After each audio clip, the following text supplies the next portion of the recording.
Good morning for everyone. It's a real pleasure for me to be here together with all of you. I'm Anja Nygren, Professor of Global Development Studies at the University of Helsinki and the Director of the Doctoral Program of Societal, Political and Regional Changes, to which the discipline of Global Development Studies at the University of Helsinki belongs. First, I want to thank the Finnish Society for Development Research for organizing this Development Day 2021 and to sincerely congratulate the Society for its 35th anniversary. The Society was officially created on 12th of February 86. That's a long time ago, and during this history, the Society has gone through various ups and downs, reached many achievements, and coped with several challenges. I was the chair of the Society in 2007 and 2008, after it had been somehow dormant for several years. When reactivating the Society, we had very limited economic resources, but we had much enthusiasm, especially those young scholars who were very active in the Society's steering committee. Nowadays, the Society is very vital and energetic, with many new scholars actively pushing it forward.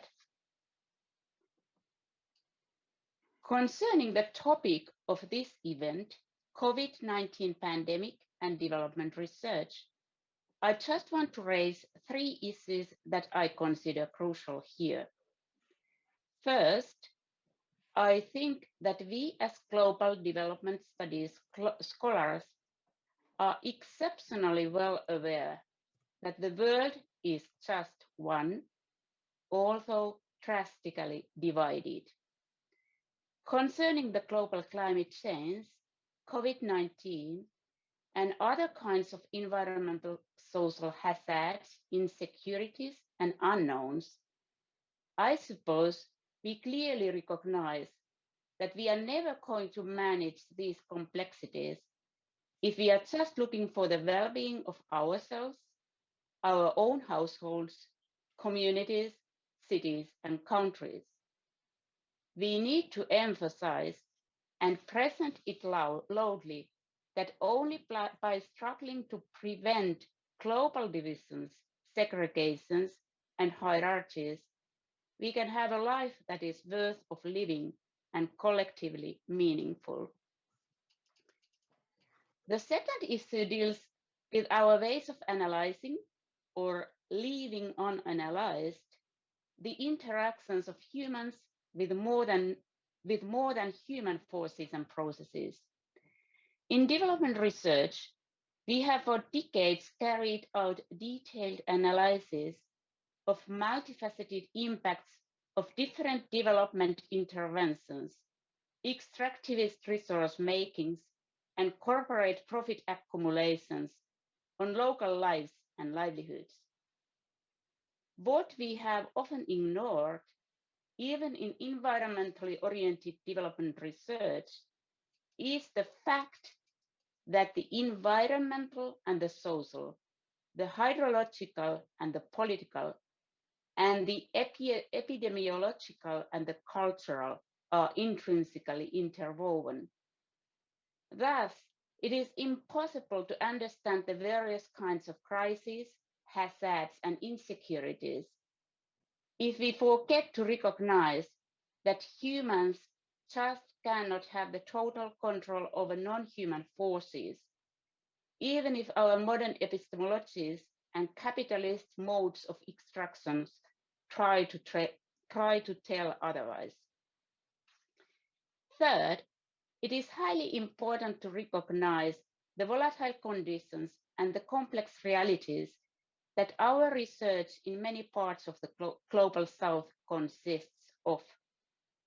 Thus, we need to carefully consider how we as development research scholars confront fieldwork challenges ethically, methodologically, corporeally and mentally. However, instead of just emphasizing the difficulties and the dilemmas of carrying out development research, I would like to point out that, in fact, despite all the difficulties and due to them, development studies scholars have special skills and analytical devices to examine the causes and consequences of global inequality, and hidden knowledge and special expertise to explore the multi-scale politics of vulnerabilization and everyday experiences of injustice, characteristic of people's lives in many parts of the global south. So, in my view, we should much more value our professional skills and capabilities to analytically understand the global dilemmas and divisions and make these skills visible for different audiences. What I also want to emphasize here is that we have not developed these skills just by ourselves. Rather, they have been developed in mutual interaction and co-production of knowledge between scholars of the global north and global south, and between academics, activists, and heterogeneous groups of the so-called local people. We know that the world we are living is violent and unstable in many ways. Think just the recent events in Russia, Myanmar, Ethiopia, USA, Turkey, Brazil, or Mexico. I hope that despite the complexities of our research and in many of our informants and co-researchers' lives, we can find enhanced inspirations to go forward as development scholars. As the famous neurologist and psychiatrist Viktor Frankl, who survived Nazi concentration camps, states in his book, Man's Search for Meaning, people who find a purpose in life can endure hardship much better than those who have lost their hope. I just want to mention here some practical issues related to development research that might give us some hope. In the doctoral program and in our discipline, we have been pressuring the University of Helsinki that they have to open more salaried PhD positions and more possibilities for young scholars. Recently, we have been given several promises. One, because of our doctoral program's good achievements, we will get a little bit more funding in the near future. Two, the money that the doctoral programs have saved for organizing courses and conferences online due to the COVID will be used for PhD candidates' travel grants, this including both salaried and non-salaried candidates.